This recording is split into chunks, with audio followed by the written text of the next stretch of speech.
All right, welcome back to week 14 of the NFL football season. It just concluded this week. Obviously, remember to like, comment, subscribe. That helps us to continue to keep doing this and keep growing. And 2026 is a year about trying to continue to grow this channel. This week, we're going to go over the problems in college football and what we would do about fixing these problems that are going on currently.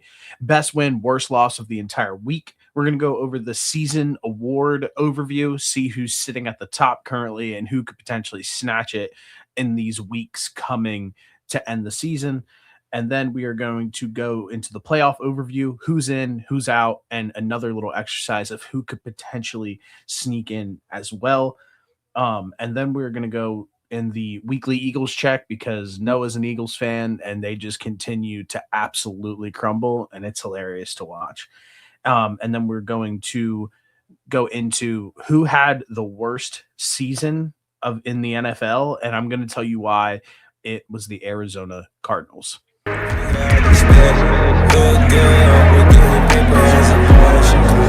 do want to start with what's currently going on in college football because it feels like finally college football is getting its voice and buzz in the media and that it really rightfully deserves. That it should be getting this sort of this importance, this culture and cultural importance that it has, like in America, and people are starting to talk about it. But right now, it feels like all of the great things of college football like are great, but it feels like that we're talking about college football currently for all the wrong reasons. And I broke down, I'm going to bring Noah in here as well later on today to continue this conversation, but I broke down a few things here, the four main pillars of why I think college football is in such a bad place currently, because in my opinion, it's an absolute disaster and borderline dumpster fire. I want to start with the College Football Playoff Committee. This committee just operates based off vibes. It's all based off feel. There's no accountability for the mistakes that they make year in and year out, in the past, in the future, in the present. There just feels like to be no accountability taken by this committee. And I just feel like if there's no real formula that's put in place to make this happen, you need to continue to I'm not saying it's going to be perfect right away, but you need to continue to refine this formula, figure it out, what works, what doesn't, and continue to make this a better overall committee rather than just feeling like year after year just doing the same exact thing. And the answer to this is not adding in more teams to the college football playoff. Please don't do that. Because at some point, the college football playoff will almost become meaningless, where it felt like it was this elite tier that you had to get to and reach to finally get over the hump and make it happen. And now it's just like, if you're just going to continue to let more and more teams in to quote unquote figure this out, at some point, it's going to become somewhat meaningless. Next, the NIL era is an absolute train wreck. There needs to be a true salary cap in college football for these rosters. And that allows, I know that right now, this is the NIL era has allowed some teams that have never been good to be able to spend money and be good, like in Indiana, for example. But if you were able to salary cap all the teams across the country, then that even gives more opportunities for guys to create really good rosters and bring people in, but like be capped at a certain amount and not just hand out money to these people, to these kids, excuse me, not these people, to just come in and be on their team for a year and then potentially dip or not play in the bowl game or do whatever. Um, the second part of this is these players need real contracts. There needs to be real structure within these contracts. Obviously, I think brand deals, social media ads, commercials, all of that stuff separate. And if you have some sort of massive superstar enigma about you and you're able to go and grab like these brand deals and do so post on social media, post a story on social media and get 100K, you should be allowed to do that all the time. I'm not arguing that point. What I'm arguing is that the money that's being funneled into these kids' pockets from like donors, from school, whoever it may be, if you're doing that and that money is coming from the school, there needs to be real guidelines placed, such as like maybe like an incentive based contract where if you reach a certain point, you win a certain amount of games, you play a certain amount of games, even. And I feel like just going based off vibes, and if a kid's like, oh, I don't want to play anymore, he still has all that money, and you're just kind of like dumping money away at a point. And I just feel like if you're investing in somebody for that amount of money, I feel like there also needs to be some sort of commitment on paper that you also get out of it as well. Obviously, if you're not holding up on your end of the bargain, it could change. But like the same thing in the NFL. If you go somewhere and you sign a 3-year contract, you are obligated to carry out that 3-year contract and figure that out. And I understand that college football is a more basis year to year because or 2 to 3 years because kids could potentially leave early for the draft. But what if you sign somebody to a 3-year contract and it could be like contingent on like if you leave for the draft or stay or whatever that may be? Something to think about. But I do think that there needs to be some more guidelines in this NIL era. Next, the timeline of the college football season and the overlap that it has with the transfer portal and the coaching carousel, to not allow that to be its own entity, storyline, coverage. I think about like what the NFL does. The NFL has year-round coverage because of everything that goes on. It has the season. We then go into the offseason. Then we go into the draft cycle, NFL draft, free agency, the draft itself, training camp. It's just a year-round process, and they dominate that year-round process. What college football does is at the end of the season, when the games are supposed to matter most, these championship games, et cetera, getting ready for the college football playoff, there are players, coaches that have to make tough decisions because of the timeline that they are given. It's not fair. It I look at for an example, um excuse me, I'll get to that next. It's time to differentiate the difference between the college football season and the transfer portal, which I view as like the free agency period, and the coaching cycle to match during this off-season period, so the seasons stay the seasons and there's no overlap. That's what I just said about the NFL. The NFL is broken down into multiple seasons. The season itself, the off season is an entire thing in itself, and then the preseason. They do a great job of that. That's what college football should strive to do. That's a model that works. It's worked forever, and it's never going away. So let's figure out a way to figure that out. This next point builds on top of it because this is where I think that another problem stems from. And what's important right now in college football, because we have Ole Miss, who's in the college football playoff, who had an amazing season, where Lane Kiffin has to interview for a job at LSU because that's what he's forced to do. That's the timeline that he is forced to decide on. It's not anybody else's fault. It's not the school's fault. It's not his fault. It's not anybody. Was it messy? Sure, whatever. Who cares? That's business. But he shouldn't even have to be in that scenario at all. He should be able to finish out this season without thought of like, I don't have to worry about interviewing for the LSU job. I know that there's like a little bit of that in the NFL where some guys are like coaching on playoff teams and they have to take an interview during like a playoff stretch or whatever that might be. But I don't like that. The fact that as soon as that's done, like as soon as that happens in college football, it's like, nope, screw you. The college fan base doesn't want anything to do with you. The boosters don't want anything to do with you. The school doesn't want anything to do with you. The AD doesn't want anything to do with you. If you aren't able to understand that this is business, then you need to separate this to make it happen after the season. Because now, Ole Miss, we're almost like robbed of a team that could potentially have made noise in the college football playoff, and they still might, but they had a much better chance with Lane Kiffin at the helm to potentially make this run in the college football playoff, and it hurts to watch. And now the story that happened this week is the Notre Dame story. Marcus Freeman opts out of playing a bowl game because they were left out of the college football playoff. Now this just leads you, well, I just said it at the top, what's important? Lane Kiffin's got a team that he has built the last 5 years make the college football playoff, succeed, and he leaves. You have Marcus Freeman, who just had an incredible season at Notre Dame, has an opportunity to play in one of the bigger bowls, not the college football playoff, but a bigger bowl and play against a good team. And he's like, nope, we're not playing anymore. And there's no repercussions for it.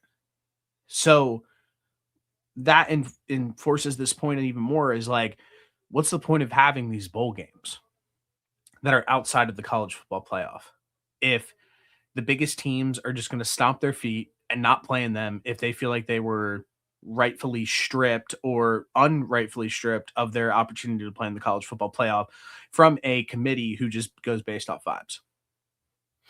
Then they can just do whatever they want. The whole thing is rogue and it needs to be fixed. I don't disagree that there should be bowl games to a point, but the Tax Slayer Bowl, the Pinstripe Bowl, whatever, all these bowls, they're cool. But at the end of the day, if your top players are going to sit out, if guys are going to just choose and pick who wants to play, if the coach isn't going to even be there, what the new coach that you have just hired isn't allowed to coach yet, so you have the interim head coach in there, it's an absolute mess. And I'm going to bring Noah in to continue to talk a little bit more about that, but we're going to try to figure out what's wrong with college football. You missed it, but in the intro, we're going to start out with what's going on and the issues currently with college football, what's going on. So I do want to ask you, the first question I want to ask you is number one, what do you think your personal number one draft pick overall, the biggest problem with college football right now? And before you answer it, I will give you my 4 pillars. And if you need me to elaborate on any of them, I will gladly do it. My 4 pillars of what I think the biggest issues are currently with college football. 1, I have the college football playoff committee. 2, I have the NIL era is a mess. Okay. So we've got the college football playoff committee, the NIL era. And yeah, the NIL era is a mess. 3, timelines need to be more definitive in college football. And 4, what's important.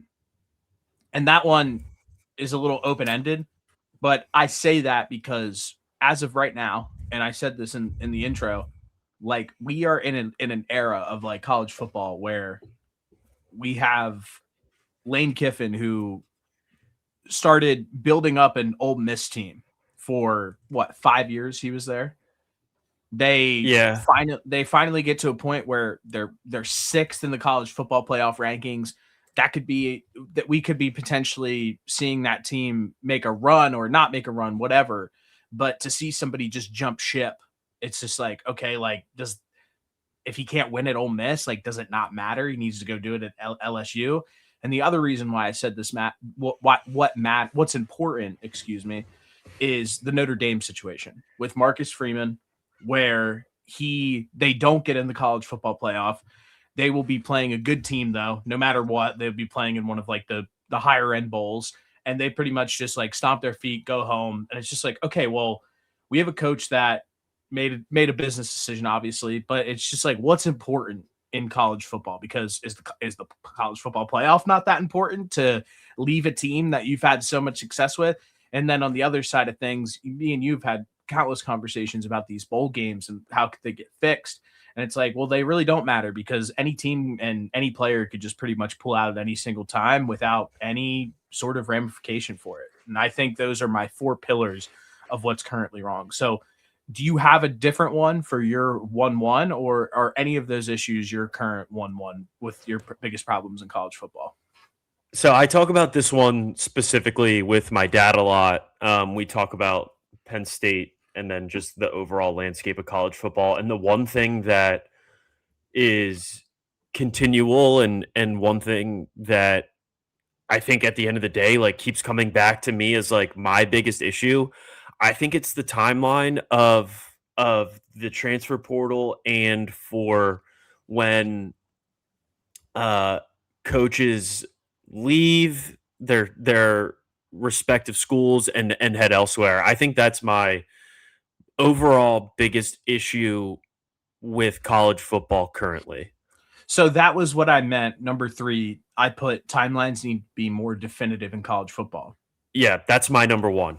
And I use this example where you look at the NFL. The NFL has found a way to dominate all 4 quarters of the year, where they have the Super Bowl at the top of the year, then you go into the offseason, then you have the draft cycle, then the preseason camps, hard Yeah. knocks, all of that fun stuff starts. The content's literally out of this world. Then you have the season itself, and then obviously we have that like big cycle, but they just don't miss out on anything. And one thing that I feel like college football really misses out on with this issue is that we could treat this transfer portal era as like a free agency period, and the coaching carousel thing. Like, I understand that there's might be a little bit of overlap. There is some overlap in the NFL as well, but it just feels so different. And I think that if there is a way where teams and everybody can, I think that there was a report that everybody was okay with Lane Kiffin potentially. Well, LSU was okay with Lane Kiffin coaching out Ole Miss, but Ole Miss pretty much said go pound sand. That just shouldn't happen. Like that scenario right there shouldn't happen. We potentially got robbed of what could have been in like an LSU or an Ole Miss playoff run. So that's where I feel like they should capitalize on having this stuff going on, because it's content, it's talking points, and now now it's getting spoken on. It could get spoken on in a positive manner, but right now it just gets talked about in like a negative manner on all accounts, pretty much. Yeah, and I have like 3 points about that whole like Lane Kiffin situation. First point is the time, like I said earlier, like my biggest thing is this timeline. If the timeline was different, then there wouldn't have been an issue with Lane having to make that decision to leave Ole Miss to go to LSU before the end of the season was over. Second thing is, I don't blame LSU for not wanting, or excuse me, I don't blame Ole Miss for not wanting Lane to be the coach through their playoff run. I totally understand that they feel probably slighted about the entire thing, where they had their best season in however many years, and now he's jumping ship to go to LSU. I think that because of the level of programs that they are, LSU is much bigger than Ole Miss, but like they both are in Power Five. And then I believe, so it's a little bit different with this next scenario, but I believe that the Tulane coach, John Sumrall, is coaching Tulane throughout their bowl run, and Florida is more than okay with that, because they are understanding of this process, and they probably think similarly to us, where it's this timeline is messed up, and we know the amount of hard work that it took for Tulane and those players to get to that point, and that's a once in a lifetime opportunity for Tulane potentially. So I understand. I like how Florida and Tulane have been civil about this. And then lastly is plays into the college football playoff committee part of it, which I'm sure we'll get into more in depth. But I understand that Lane Kiffin wasn't a player and he's not out there on the field per se, like in every down, but Florida State a few years ago was punished for their quarterback being hurt, and they were left out of the college football playoff for not having a starting quarterback. Was there ever a consideration for leaving an Ole Miss team out of this because they lost their head coach, or is it just pick and choose how you're feeling based off of the year for the college football committee? Yeah, that's a great point. It reels into what I said like earlier, like on the intro. They operate based just strictly off vibes. It feels like it's a vibe based feel where this might mean something for one person, but it might not mean something for the other. And there's no ramifications. There's just no like real blowback. It feels like I guess some people get like a little annoyed with it on Twitter, or like Notre Dame sits out of a bowl game or whatever, which is, when you think about it, it's crazy, because it's like that's one of the most important brands in college football, with a very like strong fan base, like to just have something like that just go away is like what you got to keep those relationships like mended at some point. But yeah, I don't know. I don't understand what the college football playoff committee uses as a formula to dictate who these teams are. And the thing that I hate that I've been hearing lately is it's always just like, oh, like we'll just make it bigger. Okay, well, if you make it bigger, then like it's gonna start to become meaningless to make the college football playoff, where it felt like a few years ago, if you made the college football playoff, you were in this like elite tier of like a program that like only a few ever got to like taste. And now is like you just like dilute the field more and more. It's just like, well, at what point does this just like really not mean that much anymore, making college football playoff? And I feel like adding more teams would definitely do that. So I would be an advocate to not do that. I am an advocate of making it smaller because I think so too. You look at it right now, and obviously no disrespect to a Tulane or to a James Madison. They had great seasons, but those teams are like, and obviously anything can happen, but the likelihood of those teams pulling off an upset against an Oregon or against maybe Ole Miss, I mean, who knows? Without a coach, things get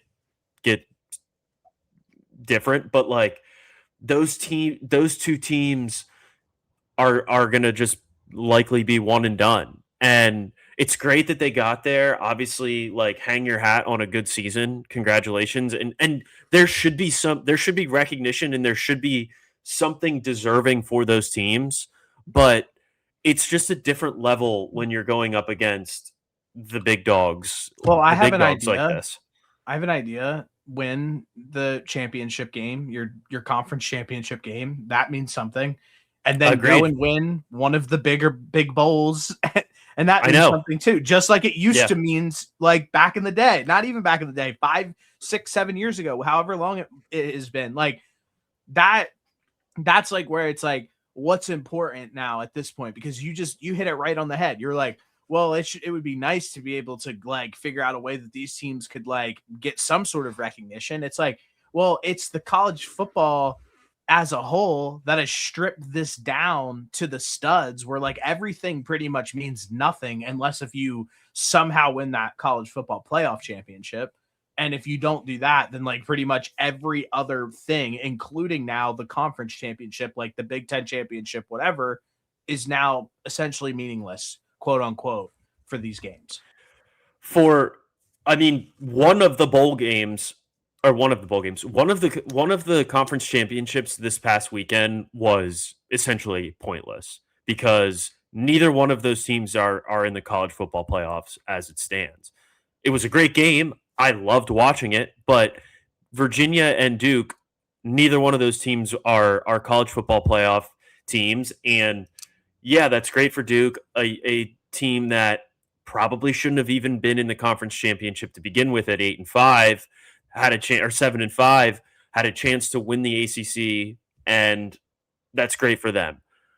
What the flip side of this is like there needs to be automatic bids, I think, for conference champions, and the automatic bid piece of it kind of goes back to like a restructuring of how the conferences are as far as like the conference schedule piece of it goes, because the reason that Duke was able to play in that conference championship was just like the most random statistical anomaly where them and Georgia Tech, I think, only had 2 common opponents, and Duke so happened to beat both of them or something along those lines. I don't know exactly how it happened off the top of my head, but it was something along the lines of like a similar opponent between them and a bunch of other teams, and Duke was the one that ended up winning.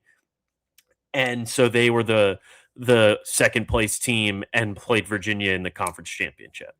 Okay, but we're also sitting here where we have UVA, who was 10-3. Yes. We have University of Miami, who is 10-2, and we have Georgia Tech that was 9-3.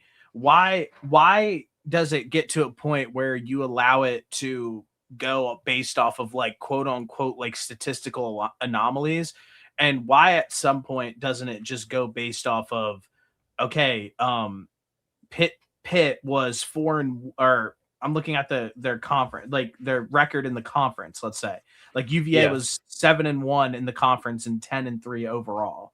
Like at what point do you just have the best teams like play each other who perform the best throughout the course of the season? Why? How does that even happen? Is where I'm kind of confused. And that's how that I don't know, because what needs to happen is you should play every team in your conference is how I look at it, or figure out. Wouldn't be possible, correct? No, it wouldn't, because okay. there's too many teams in these conferences. But like that's how the NFL does it. Like you play each team in your division twice a year, and that gives you a pretty clear cut picture of who's going to be who's going to win that division. So they need to implement something like that.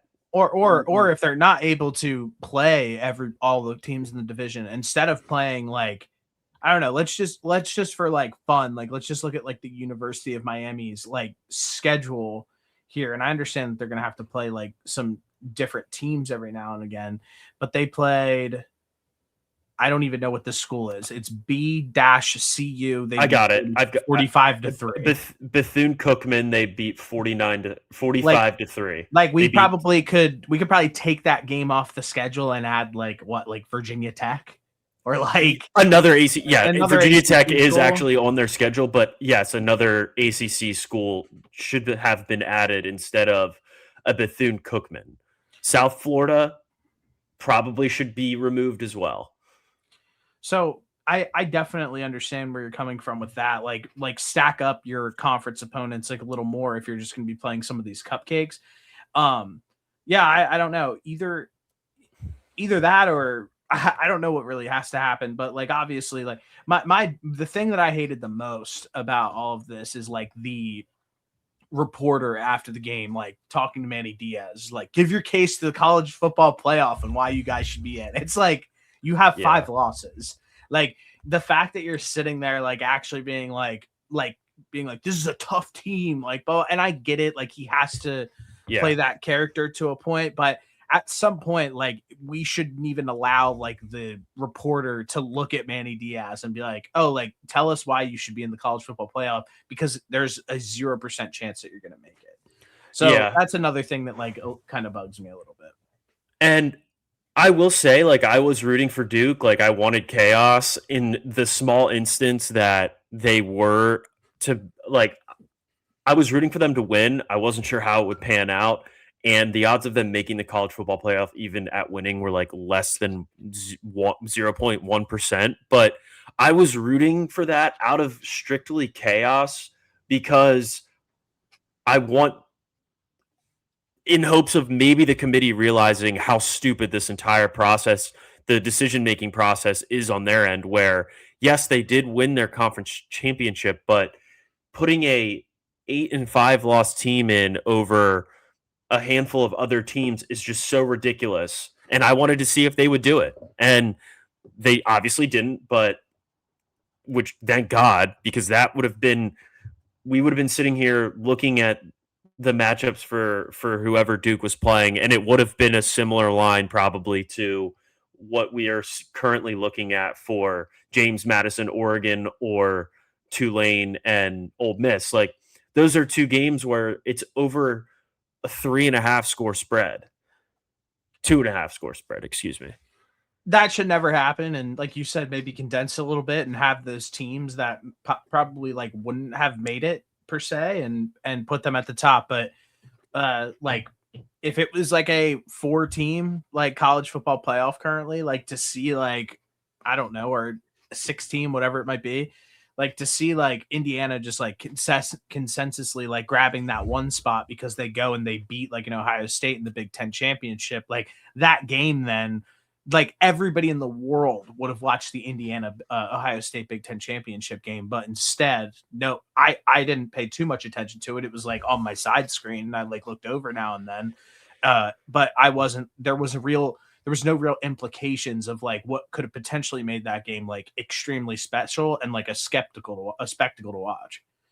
The only, like, both of those teams were going to make it no matter what. The only like storyline incentive for watching it was seeing if this Indiana team could pull off a win against Ohio State, which hasn't been a thing in how long, and a team in Indiana where Kurt Cignetti gets there and completely turns around that entire program in 2 years. Like, I watched it because I wanted to see if they could pull it off, but I can understand how people would not be as dialed in because no matter what, both of those teams are making it.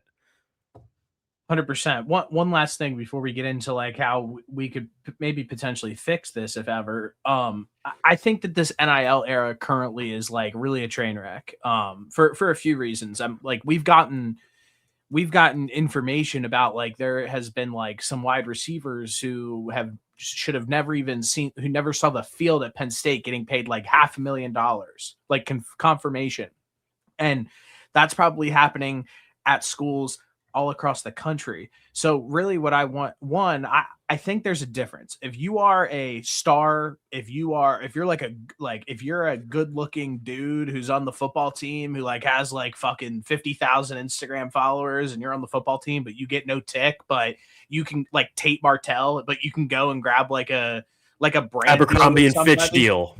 Yeah, if you want to go and grab a brand deal and do that, like there's nothing wrong with that. But from like the actual money that's being put in by like boosters, investors, whoever, like there needs to be some sort of structure and salary cap so teams aren't just willy-nilly giving everybody money, because I just think that that's absolutely ridiculous. And on top of that, and then you can go ahead, is like there's no like real guidelines or anything like that. Like, okay, that's fine. What if you do pay a wide receiver $500,000 for the course of the season? Why pay him up front? Why not pay him a portion of that $500,000 up front? Like that is like quote unquote guaranteed money, like just how like they do in the NFL. And then on the back end, if they hit certain goals or certain like milestones like throughout the course of the contract, then oh hey, here's a $25,000 bonus for getting to like 50 catches in the season or something like that, whatever it might be. That is the structure that should be implemented with these kids, because right now you're just giving them money with no real guidelines, nothing that's going on, and everybody's like, oh, they're professionals, like you need to get treated like a professional. Well, I agree, but we've gone way too far the other way, and they're not getting treated like professionals at all. They're just getting given money. So if you want to act like they're professionals, then treat them like professionals and put everybody under a real contract, and then put a real salary cap on what certain teams can spend. So my only pushback on anything you said was this. I think that it is up to the team. If the head coach is given, let's just say $30 million to put together a roster, I think it's the coaches or the GM or a combination of both for them to figure out how they want to divvy up the money. If that's their budget and that's what they get to work with, that's fine. I think it's an error on the coach's part and the GM's part if they want to give $500,000 to a wide receiver that has 3 catches. That's just poor money management on the team side of things, and that's their own fault. If I'm a player that knows that he's not deserving of that much money, and my head coach and GM comes to me and says, hey, out of this $30 million, we want to give you 500,000 of it, who am I to say no? That's just complete monetary mismanagement on the team's front of it. So that's my only pushback on that. Well, I completely agree, though, because that player, I thought you said that player who only had 3 catches or however, like wasn't really a that good of a player, being given that much money is an issue. I mean, it's not an issue. Like if that's the direction that you go, then that is, like you said, that's a blunder. That's an error that you would Yeah. have to deal Okay. with. But in a non-salary cap money ball situation where that 500 grand might not mean anything in the grand scheme of things, like then it doesn't really matter that you gave him 500 grand. Because then at that point you're just like, oh, all right, like fuck it, we get 500 grand from this person too. Like, Yeah. but if you're like, if you have like a hard set cap, you're like, well, we can't give that guy 500 grand. It makes no sense. Yes. So yeah, okay, so then I might have misinterpreted it. But either way, I agree with you with everything else that you said. There needs to be some type of salary cap. Every team, and I know that certain programs haven't gotten there yet, but every team should have a GM. These kids need to be signing contracts, and that is a way to just sort of begin to put a structure around some of this, because we're eventually, and I saw this happen the other day, we're eventually going to get to a point where these schools are giving these kids X of thousands, hundreds of thousands, millions of dollars, and these kids are going to leave and they're going to transfer. And this just happened. Kid from Georgia or Missouri transferred to another school, and now that he's gone, that school that he left is filing for suing or grievances, something along those lines, for $350,000 because that kid left school and they want the money back. So, and there's just no structure around it. There needs to be some type of contract signed between the kid and the school for these NIL deals. And I think that is the first step of kind of putting some framework and groundwork around a situation that is just completely a mess. Yeah, it's a mess. I mean, I have it on good authority that like Drew Aller was getting paid like $6 million. Like in a salary cap structure, like the collective is not going to be like, yep, it really makes a ton of sense to pay a guy who is not top 20 in his position $6 million. Also, at the same time, like Sam Levitt is going to be leaving Arizona State just strictly because he's going to go and make $10 million at the University of Miami. So like that's where he's going to school. Like if you guys don't know that's where he's going to school and you think he's going to go somewhere else, you're wrong. He's going to the University of Miami. They need a quarterback, and he's a pretty good one. So and they're going to give him more money than anybody else in the country. Yep. So it's just, yes, they need to figure this out bad. My last question, and then we can continue to move on, is just like how do we fix this? And I think you've alluded to it heavily already. Is like one, I think we, in answering everything, I think we alluded to this bigger answer. But one thing that we didn't really talk about is there needs to be a commissioner of college football. There needs to be a guy who like governs the rules on every single level. That's not the NCAA, that can handle it. And it needs to be an entire thing, and it needs to be taken serious. The other thing that you said, I think that was a really good point, is every single college should have a GM. I mean, Appalachian State has a GM of their football program, and that's Chris Greer's son, Landon. Like, everyone should have that. And then I do think that like the last thing is with this contract, and then I want to say one thing about the contracts. Like, I know it's going to be hard to sit here and be like, oh, like let's sign this kid to a 3-year contract, but at some point there needs to be like some stipulations like within the contract. Like, for example, like if you were to sign, like if you personally were to sign with James Franklin at Virginia Tech for different example, you were going to sign with Matt Campbell at Penn State for 3 years to play wide receiver, and you think that that's going to be the coach, and let's just say year one was a disaster, they win 3 games, they can him, and he's done. That should be a clause in the contract where it's like, okay, 100%. If the coach is gone and this is how it works out, then like this is what it is, and you can leave at that point. Or we go back to the era of, if you do want to leave a school and you're under contract, then you need to sit out for a year.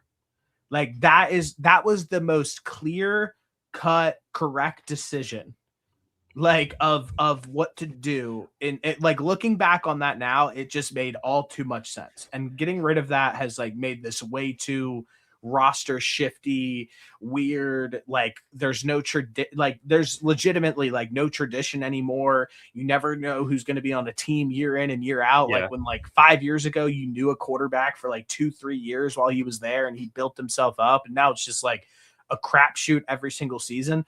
I don't like that. And I don't think anybody really likes that because I just don't think that's what's best for business. I go back and forth. I go back and forth with this a lot because this is another thing that me and my dad talk about a lot is the amount of times the amount of times you get to transfer. And my pushback on he's like you should be able to transfer one time, no penalty, and then if your coach is fired or you can move somewhere else, then you get another transfer no charge as well. What you just said. And my only like pushback on this is good idea. Yeah. And because but if you were then real quick and then you can go, but if you were to transfer with like just because, then you would have to like the second time that you're transferring to a different school, or if you're trying to transfer and the coach didn't get fired, then you would have to sit out that year penalty, is what you're saying. Yes. Yeah. There's a penalty of sitting out a year if you are transferring for a second time for no reason. Well, I love this idea. For not the previous reasons. But this is a great idea. My only pushback on this when I talk with him about it is that we haven't gotten to the point where the extremely impactful players in college football are transferring to a new school every year. And maybe we do get to that point, but I think it is probably best if we avoid that at all costs. Because I kind of think about it this way, like it's almost trending that way for Sam Levitt with what we talked about earlier, where yes, he's an impactful player, but is this his second time transferring? Was he at Michigan State before he went to Arizona State? I don't think he started. I don't think he started at Arizona State, but I look at it this way as like it'd be different for me if like a guy like Diego Pavia had one really good year at Vanderbilt and was like, screw it, I'm out of here, and then had another really good year and went to, let's just say, Ole Miss, and because he could get more money. And then he's like, oh, great, cool, I had another really good year, but I can't go to the draft yet, and Miami's knocking on my door and wants to give me even more money. Like, that is the issue that we're setting ourselves up for long term if you don't incorporate some type of penalty for transferring multiple times. And I guess I'm just being nearsighted on it, because what I was saying is the guys that are some of the more impactful players in college football aren't necessarily the ones that are transferring 3 and 4 times throughout their college career. And my one example that I think of is like that quarterback from Georgia, where it's like, yeah, he was at Georgia, then he transferred to a lesser school, then he transferred to a lesser school and a lesser school. And the Tate Martell example too, where he started at Ohio State and then he left there, went to UNL or Miami, and then went to UNLV. And it's like, okay, like, does it really matter that a guy like that is transferring down in competition rather than going from high level to high level? Well, yeah, and I think you have to eliminate that at some point. But you can sit here and make the argument, like you look at what's happening at Alabama right now with their quarterback, where what's his name again? Remind me of it. Ty Simpson, where he stuck it out at Alabama. Yeah. And he is now having a successful season. Now he might be a first round pick. Like, what happens if Tate Martell, instead of being an idiot, a guy who wasn't able to sit still, and a guy who thought that he was more valuable than what he was, and thought that he'd go to a different school and start, and got beat out time and time again? What if he just stayed put at Ohio State? And what if he just was like, and then he got to start his junior year or senior year and got to ball out, but had that infrastructure there, especially when he was there? I mean, look at the quarterbacks that were on the roster when he was there. Like, you just don't know. So I do think that you can look at an example of that like that and like be like, this is worst case scenario. Like, this Yeah. is a reason why you should stay at a university, because if I get it, you guys want to play right away, but not everybody has Yeah. the same path. And you might not have the same path as the guy in front of you, but you might get that. You might start your junior and senior year, and guess what? You could still make it to the NFL if you start as a junior and senior and go out your senior year. So it's just like that. That could be viewed as, like I said, as a situation that could be negative is really what I view it as. Yeah, and I think the point that I was trying to argue was trying to like talk from is a significantly lesser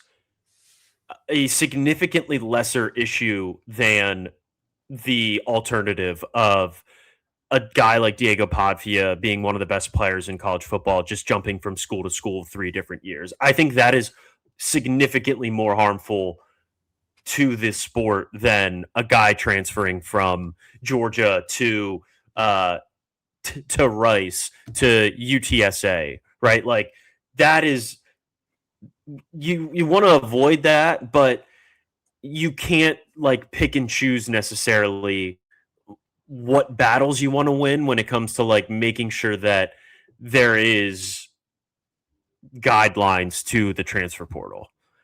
And if the overall point of it is we can't let this get to a high level guy just going to a different school because they'll pay him more than the previous school, then I think that you have to put guidelines in place to avoid that rather than some guy transferring after a year and going playing somewhere lesser just because he wants to play.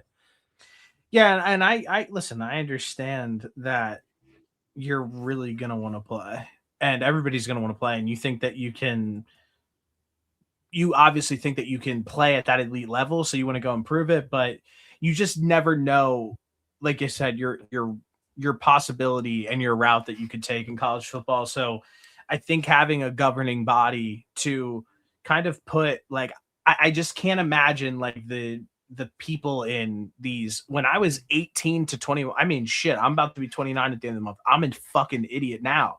When I was 18 to 22, I was a complete idiot. So like thinking about like the people who are in their ears, like agents, family, friends, all these people, like I'm gonna just say that like yes, there needs to be a higher body governing all of this just for everybody's own sake. And it might not always be the right answer for them, but somebody has to protect everybody from themselves at some point. And I think that it's gone too far. I think everybody's starting to kind of realize that now. We've talked about it for years, but now it feels it's getting to like maybe like a little bit of a tipping point because college football now is getting talked about more than ever, and it should be because it's fun to watch and it's great, but it's getting talked about in a negative light when it should be getting spoken about in a positive light. So that's really all there is to that. Yeah, and until they begin to structure it differently and put more guidelines and more structure to it, it's just going to continue to go off the rails. And as more and more money begins to funnel into the sport, the sooner and sooner these things need to get figured out. Otherwise, it's just going to be an absolute like it's. We think it's a madhouse now. I saw a tweet the other day about how Utah is considering a $500 million deal with private equity, and if that happens, then this entire thing is cooked. So Yeah, having literally. a having a GM in or having a commissioner for for all of college football has to happen. I mean, we're not quite at the point of this being like the NFL, but it's probably like the minor leagues, right? Like these guys are getting paid good sums of money and there's no contracts and there's no like anything around it. And imagine if the NFL was that way. It would just be a mess. Yeah, it should be treated like like I said, maybe not the NFL, but it needs to be treated like an actual league with real guidelines. So I'm right there with you on that. It's definitely time to make that jump. I had one other thing that I wanted to bring up, and it was all the way back to the college football committee that I didn't get to throw in there when we were first going over it is why did every team that played in their conference championship that lost besides Alabama fell in the college football rankings, and Alabama was the only one who stayed in the same place, and they got dog walked by Georgia on Saturday. Yeah, I don't know. I mean, you saw what Adam said. Adam was like, "Yeah, like it doesn't matter if Alabama loses. It's not like that they're going to go out there and lose by 3 touchdowns, and then they go and lose by 3 touchdowns. Like They had 4 rushing yards. Yeah, it was bad. I haven't decided. Like, you should have somewhat of a penalty for losing in your conference championship. It shouldn't just be you stay in the same spot.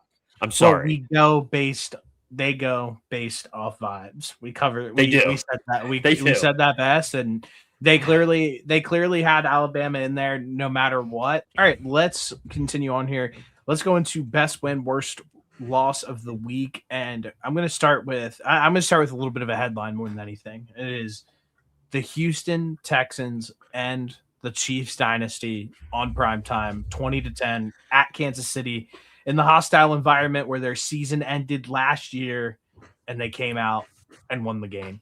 This defense for the Houston Texans are just absolute menaces.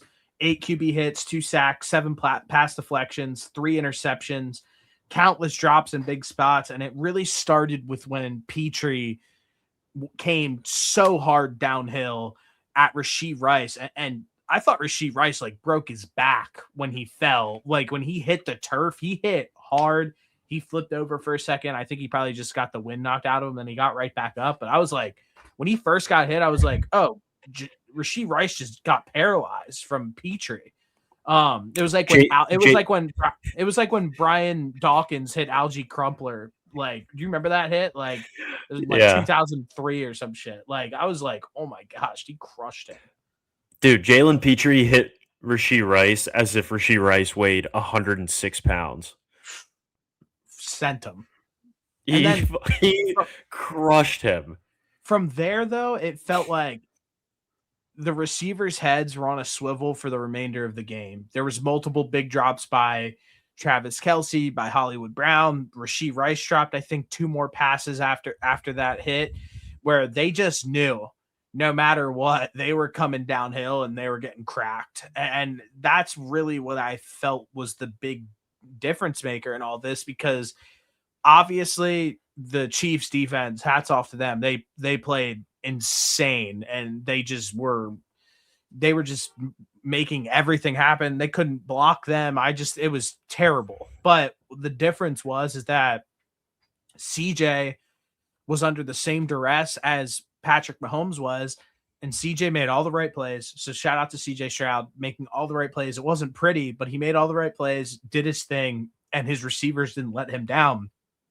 On the other side of the field with the Kansas City Chiefs, it's like Patrick Mahomes did everything that he could have possibly done to win this football game, and he flat got let down by his team. He obviously threw that really bad pick when he tried to throw a deep ball to Hollywood Brown.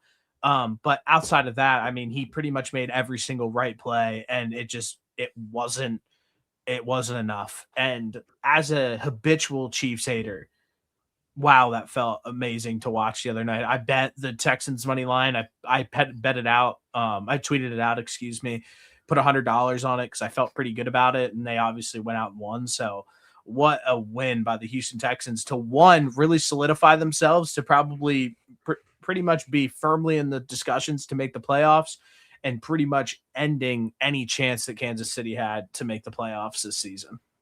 Yeah, this was an incredible win by Houston. Like we said earlier, this defense was just absolutely lights out. But on the Chiefs side of things, their defense came to play, but offensively, it was just the story of the year where Mahomes had to do everything, and he just couldn't manage to do enough in this one. And that's hats off to the Chiefs defense, or to the Texans defense, but at the same time, like, that Chiefs offense has been fraudulent, and we've been trying to say it for how many years now, and it has finally came to fruition this year that they just don't have the guys, and they had to rely on Mahomes this entire season, and he's just hasn't been able to do it. And that's not a slight on him, because he is asked to move mountains upon mountains for this offense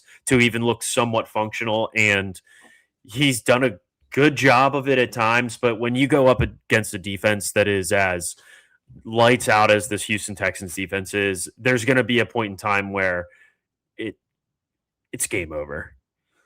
Yeah, I think really the story of this game and why I went on the other side of it and picked the Texans, it was think about all of the offensive line injuries going into this game for the Kansas City Chiefs. One, I don't really love their offensive line as much as everybody else does, but Josh Simmons obviously got put on IR.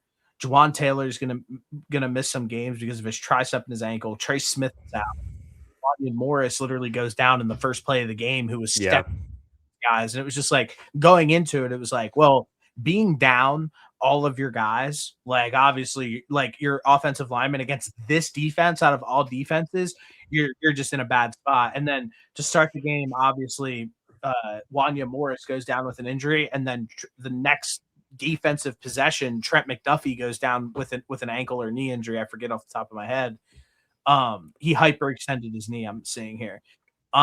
Like once all that happened, it was like it's gonna really tall task, and some things are really gonna have to bounce their way. And if they do win this game, it's really impressive. But really, what it came down to, they were able to keep it close on the defensive side of the ball, but having no offensive linemen paired with the wide receivers just getting rocked and having the yips, it really just kind of made for a really tough night for the Kansas City Chiefs.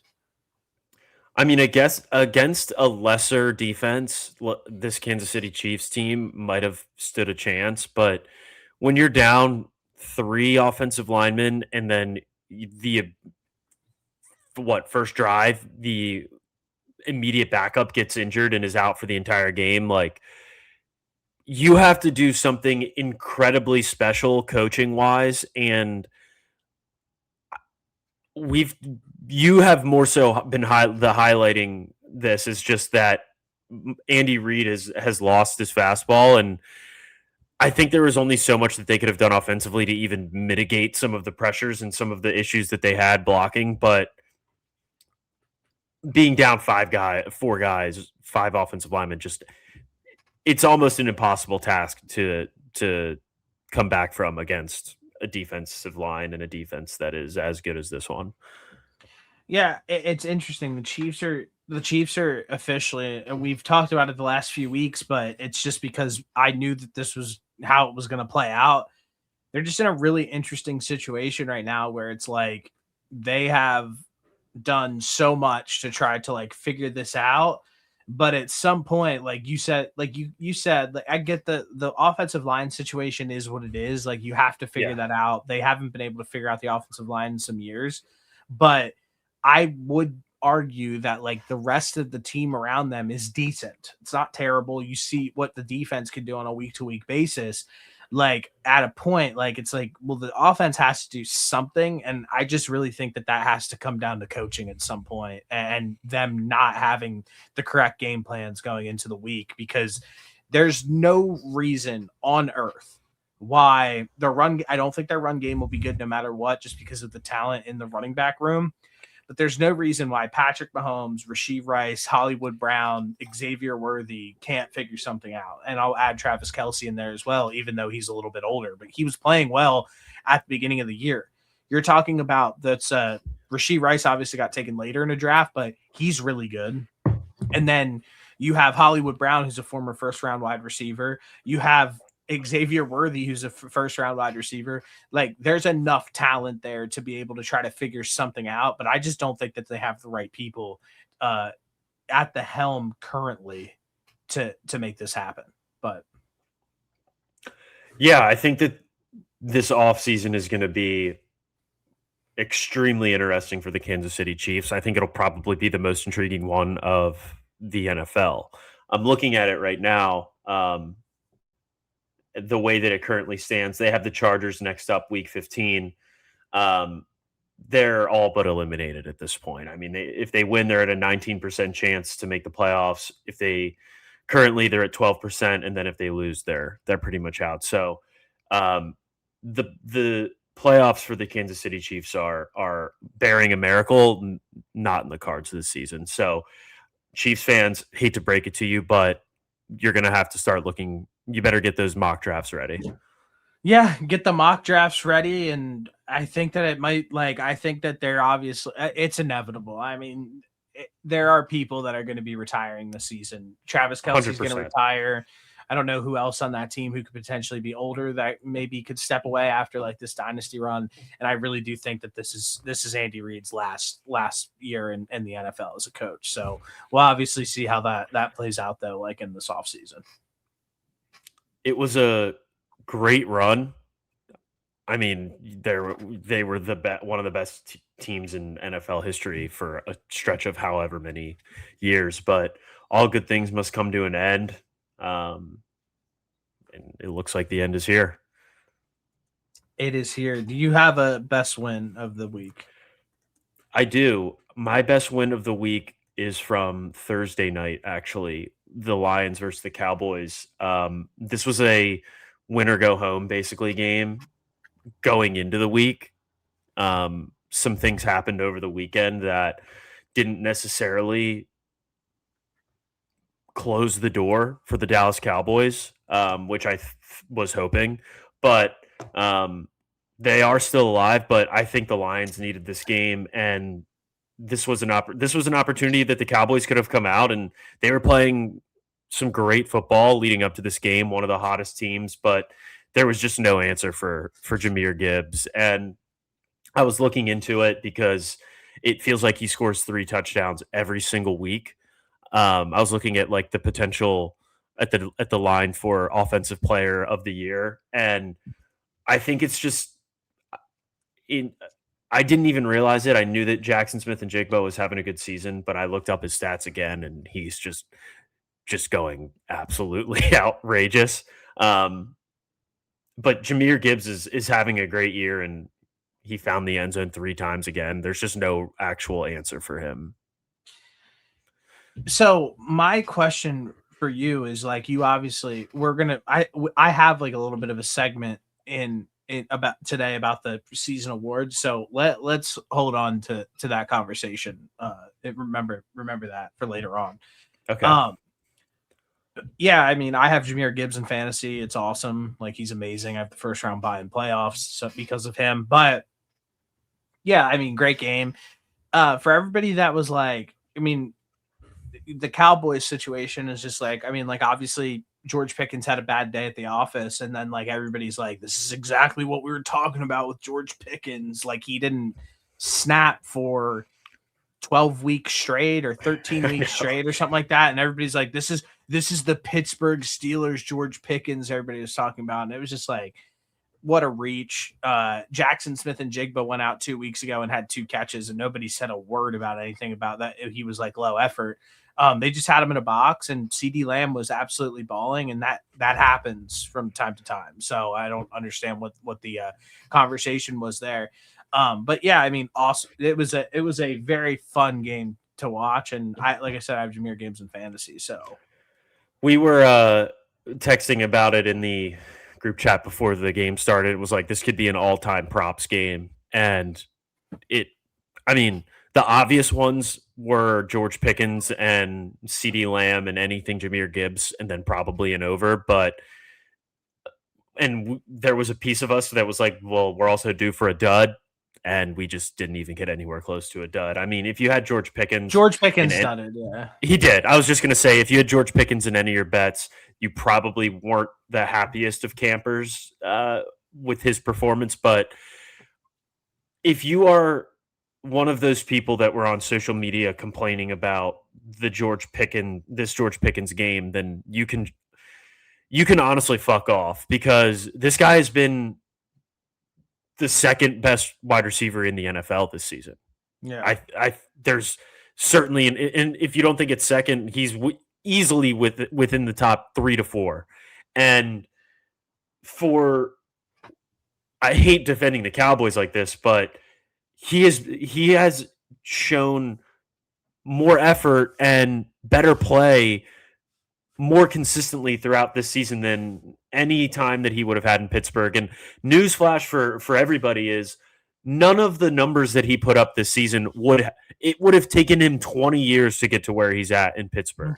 This guy is about to get an absolute bag in the offseason and has proven that I know he's Batman and Robin with CeeDee Lamb, but this guy's a legitimate star wide receiver, and everybody has a bad game once in a while. And for people to get on his case about one bad game is just like, come on, man. Like, what are we doing? I understand. Like, I saw the play that everybody was talking about. It was a deep ball that, like, kind of looked like it landed in front of him. I don't know. I don't know what he was seeing. Like, there was two guys covering him. That's not an easy, like, that isn't necessarily an easy play. And, like, I've seen other guys. I've seen Justin Jefferson do the same thing every once in a while. And Justin Jefferson hasn't done anything this year. So I know exactly. I'm just saying, like, in years past, like, I don't know, it happens. Like, it's just part of the game. Like, you're gonna make a mistake, and you're not gonna put up 15 catches for 175 yards and 3 touchdowns every single game, especially when you have CeeDee Lamb on the opposite side of you. Like, it's just not how it's gonna work. So get over it. Yeah, seriously. But shout out to the Lions for keeping the door open. Obviously, the Bears go ahead and choke the game away at the end, and keeping the door open for the Lions here to potentially make the playoffs, and they took care of business. Worst loss of the entire weekend, I have the Arizona Cardinals lose 45-17 to the Los Angeles Rams, which continues to be one of the out of all the teams that came into the season that had expectations of being a borderline playoff team, they had expectations. This is the worst team performance by far of the entire season for the Arizona Cardinals. Besides Michael Wilson. Yeah, well, it is what it is. But Jonathan Gannon is awful. He proves time and time again in his pressers, every single time you look at him on the sideline, that he just doesn't have it as a head coach. He started the season 2-3 with Kyler Murray at the helm, and then somehow justified benching arguably the second best or the best franchise quarterback in Cardinals football history for Jacoby Brissett, who's a perennial backup his entire career, who has gone 1-7 or 1-8. And potentially they're probably not going to win a game for the rest of the season. And I tweeted this the other day, like, when you look back at those first few games of the year with Kyler Murray, it's just like, I guess it was Kyler Murray's fault that Mac Jones gave up, that the defense gave up a game-winning drive against Mac Jones. I guess it's Kyler Murray's fault that he led a fourth quarter comeback against the Seattle Seahawks, and instead of going for the 2-point conversion to end the game, they try to send it into overtime. They kick the ball out of bounds. The Seahawks get the ball on the 45-yard line, get 20 yards, get into field goal range, obviously, and go ahead and win the game with about 30 seconds left. And then the last one I have here is, I'm sure it's Kyler Murray's fault that Amari DiMarcado fumbled out of the back of the end zone, and then that other play when the D-back intercepted the ball and then fumbled it into the end zone, and then Tyler Lockett jumped on it for a touchdown. I guess that's Kyler Murray's fault as well. The Jonathan Gannon era in Arizona has been absolutely pathetic, and this season and how he has handled everything has cemented why he will never be a head coach in the NFL ever again. Since Jacoby Brissett has taken over for the Cardinals, it has just been, everybody loves to hype it up. Well, the offense looks better. Look at the offensive weapons. None of it has led to any wins on the field at all. So I don't want to hear about it in any way, shape, or form. Jonathan Gannon, since being hired into Arizona, is 15-32. He wins 32% of his games. He's 3-13 in the NFC West. He's 0-7 in one-score games this season. He's 5 wins against teams. He has 5 wins against teams above 500. 405 days since the last win that they've had against a team with a record above 500. He has no playoff appearances, and he is probably one of the worst coaches, and silently one of the worst coaches in the entire NFL. You also forgot the part where it was Kyler Murray's fault that pretty much the entire secondary got hurt, and every running back got hurt too. You forgot to throw that in there. Well, they had the most players on the IR and the PUP to start the season. It wasn't just the secondary. It was Walter Nolan, their first round pick. It was Darius Robinson. It was all of these players across the board that they were just getting spanked by. And that you look at what has happened now in the last 3 divisional games with them, and it's pathetic. They give up 44. Jonathan Gannon is a quote unquote defensive head coach. They give up 44 to the Seahawks. They give up 41 to the 49ers, and then they give up 45 to the Los Angeles Rams. At some point, like, you have to play with a backbone, and being against some interdivisional rivals where you think that those games, like, no matter who's on the field, you should be able to keep it close. They're just not being able to get it done. So I think it's firm that Jonathan Gannon is on the hot seat and he's done for the rest of the year. And as for the counterparts who are underneath him, as like the DC and the OC, who actually have the nerve week in and week out to sit in front of the media and just be like, oh, like, I didn't really like the way the game plan that we have drawn up is. Well, it's like, well, that's your job. You create the game plan. So like, you guys need to figure that out. Or the constant denial that Drew Petzing thinks that like he doesn't need to make any changes, or he's fine with the play calls, or Gannon doubling down on these horrible play calls and this horrible run. What an absolute dumpster fire for the Arizona Cardinals this season, who have a decent roster, who look pretty good, who have some really talented young players on their team. Like you said, Michael Wilson, who is breaking out this year. You have Trey McBride, who is clearly the best tight end in football. And I know Marvin Harrison Jr., I've had some strong words about him, but if he's able to figure it out like 50%, like, I think he could be somewhat impactful. But it's just like, it's so bad. And you watch what the offense does on a week-to-week basis, and it's like, it's not like they're scheming anything up. It's Jacoby drops back 45 plus times a game. First look, Trey McBride. Trey's not open. Okay. Second look, Michael Wilson. Michael Wilson's not open. He's usually thrown away or getting rid of it.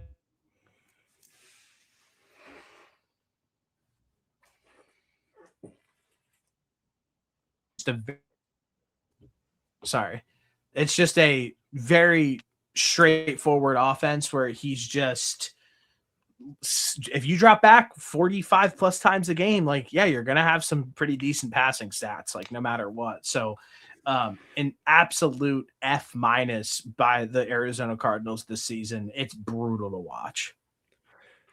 And the thing with the Arizona Cardinals last year was, yeah, they were in a lot of these close games and they just couldn't finish them off. That comes down to coaching, I think, in a lot of aspects of it. Yes. They didn't necessarily have the best roster and were putting a better product out on the field last season than they are this year. This year, the roster's better for sure. They added a lot of great pieces. What do you think the Cardinals record was last year off the top of your head? Do you remember? Probably 5-12. They went 8-9 last season. Oh shit! They did go 8-9. You're right. Yeah, they were undoubtedly better last year. They played harder last year. They were in more of these football games, and the way that you begin to make those changes and win some of those one-score games comes within coaching and improving your roster. They absolutely improved their roster. They did battle some injuries to start the year and periodically throughout the beginning of the year, but the coaching has just gone absolutely so south that they don't even look like they play with like that same hunger that they did last year. Not even close. I just feel really bad for the fan base and whatnot, because this was a year where it's like, okay, great. Like, we're ready to take that next step. We played in a lot of close games last year and we were right there. We were 8-9. And this coaching staff has just completely shit the bed and completely let this entire fan base down.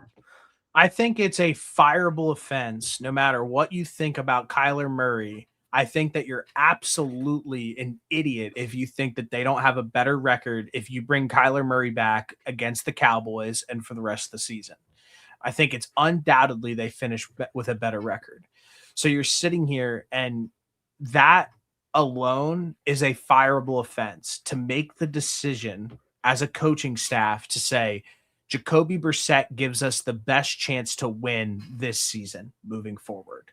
Kyler does not. That's all there is to it.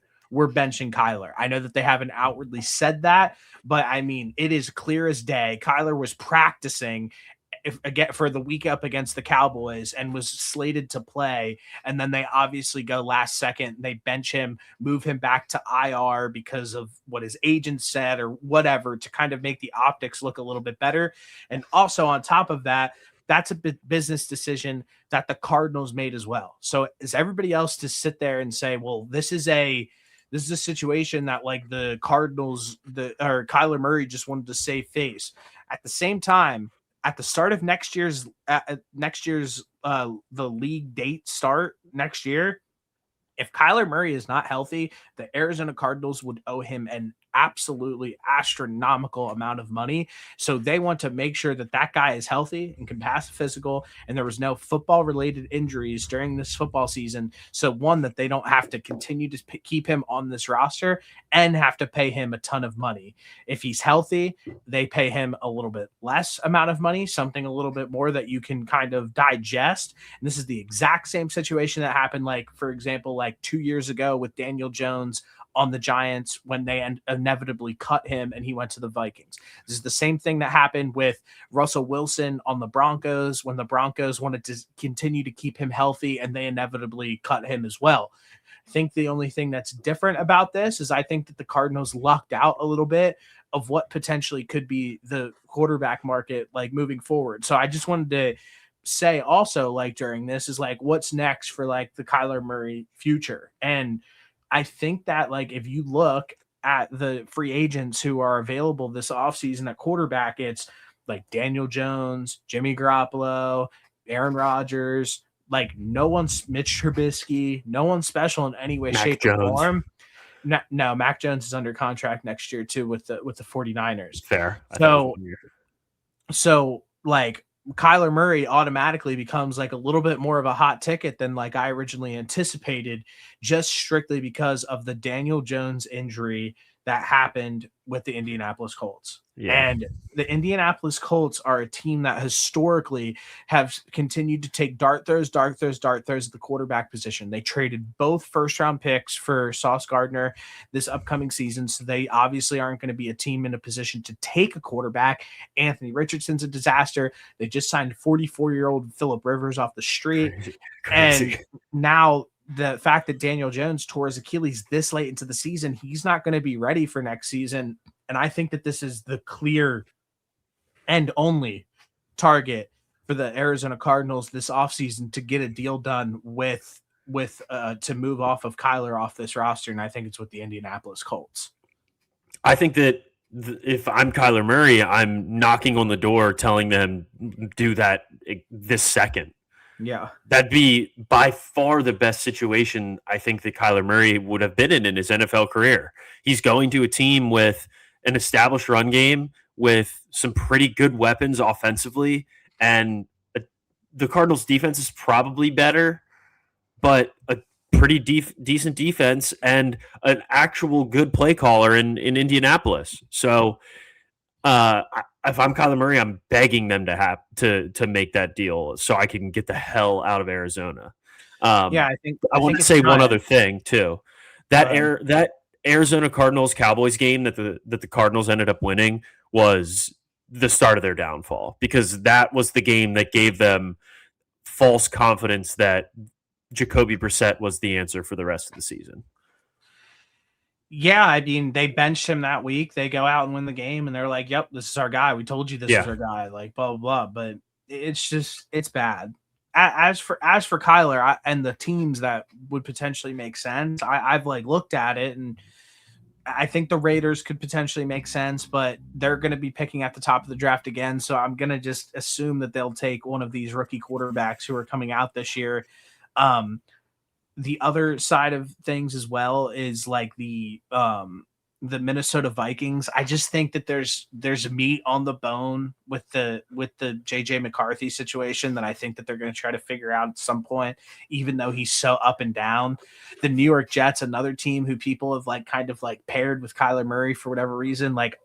They have so much draft capital. They're going to be picking at the top of the draft. Why would they ever do that?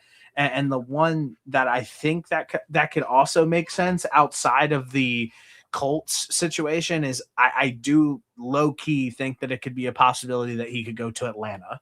And I was going to bring that one up because obviously like Penix tore his ACL, he's been injury prone forever. Kirk Cousins looks like shit, and that he's going to have that deal running up in Atlanta soon. If do they go ahead and it's going to be a new regime in there. But is that something that the new regime goes and says, well, we don't have any of our picks. We traded it to the Rams for next season. We need a quarterback, and we have Kyler Murray's available, and he could be a good fit here in Atlanta alongside like a Drake London, Bijan Robinson, like all those guys, which I do think could be also pretty interesting as well.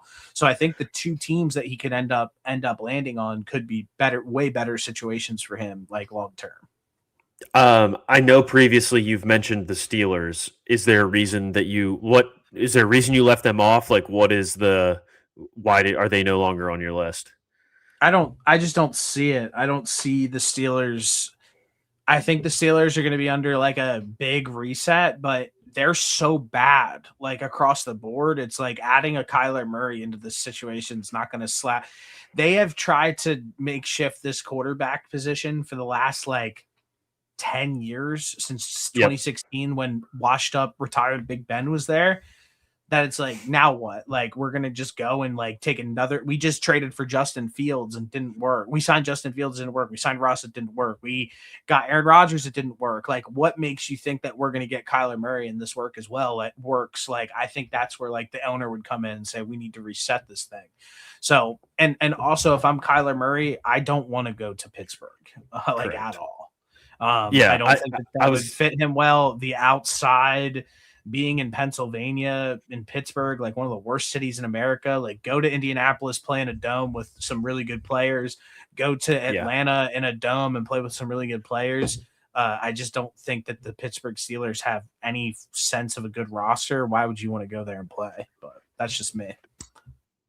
Well, I will say this. Kyler Murray is certainly better than all of those options that have been at the quarterback position for the Steelers. So sure, there is a part of me that could be like, that I could see the Steelers saying, well, this guy's better than anybody that we've had in the last 10 plus years. So there could be interest there. But if the Steelers are also, who knows what's even going to happen with them, because they could end up making the playoffs, winning that division, which I think they probably will at this point. I don't know, but they could find themselves right where they are every single season, where it's just good enough to make the playoffs, not bad enough to have a decent pick in the NFL draft. And Kyler Murray's an upgrade over Aaron Rodgers. So like, yeah, and there's the contract that Kyler Murray's under for the 2026, 2027, and you have a potential out in the 2028 season, his age 31 season, but at least the next 2 years if you want to keep him, and the third if you want to keep him. It's a very team-friendly, like low-key deal that like you see what everybody else is signing. He's going to be coming in way under that market value, and he could have some upside of potentially playing way above that value. So I do think that he will have some suitors for sure. I don't think he'll fetch a lot. I think probably like a third and a fifth would probably be like what I would expect like Kyler Murray to fetch on an open market. But if I'm the Falcons, or if I'm the Colts, that offer might be a little bit more to make sure to ensure yourself that you have somebody as good as Kyler Murray to come in and potentially save the day for you, because you've put yourself really behind the 8 ball of being a quote unquote win now team with no assets and no quarterback. So he could be somebody that they could look at to save the day. I think the Colts might have just found themselves in the worst possible quarterback situation in the NFL. If not the worst, then one of the three. After the Yeah, Daniel Jones injury. yeah, it's the injury to like tearing your Achilles. It just sucks. I mean, I feel so bad for him. Like he got screwed. I mean, he He tried to play finally through put it. yeah. He tried to play through an injury. That was mine and yours biggest concern coming into the season, where it's like we like the Colts, but it's like we like Daniel Jones too. But like it's like, can he stay healthy? Because that's been his moniker like his entire career, pretty much, and it played out that way. And unfortunately, in a very severe way, like last weekend, which sucks. So I have a question for you about the recently signed 44-year-old Philip Rivers. Yeah, what's up? Is this a signing because he's a guy that has played there and is just an NFL veteran and can be a much quicker, like, plug and play option than maybe somebody else that is a backup quarterback or somebody else that's out there? Because why in the world would you bring in a 44-year-old Philip Rivers that hasn't played football in 5 years to come in, and he's gonna be the starting quarterback this weekend? Yeah, why would you bring in why would the Bengals trade for Joe Flacco? Like why would you Yeah. trade? There's a level of quarterback play that these guys bring to the table that is better than anything else that anybody else could bring. And really what it comes down to is like, are you going to just completely waste a season where you have 8 No. wins? Like you have I to make this move. You yeah. have to. I think it's just a testament to, like, there's probably a lot of bad quarterbacks out there that if we're not, if your best options are 44-year-old guys to come in and play, like, Well, what else are you they're supposed to do? no, I'm It's week 14 of the NFL season. The trade deadline's passed. There's nobody. It's no, Riley no, Leonard just I went down know. and The got options hurt. are Like, correct. Options are yeah. very, very limited. I'm just saying, like, it's crazy that we're at this point that the best guys available are a 42-year-old Joe Flacco and a 44-year-old Philip Rivers who hasn't played in 5 years. Like, that's wild. So like I'm like looking up like hold on, free agent quarterbacks right now. Let's just Yeah, see who's let's see what available we got. on the market because I don't know what like who else is available. You know what I mean? Like hold on Yeah, one true. second. I don't either.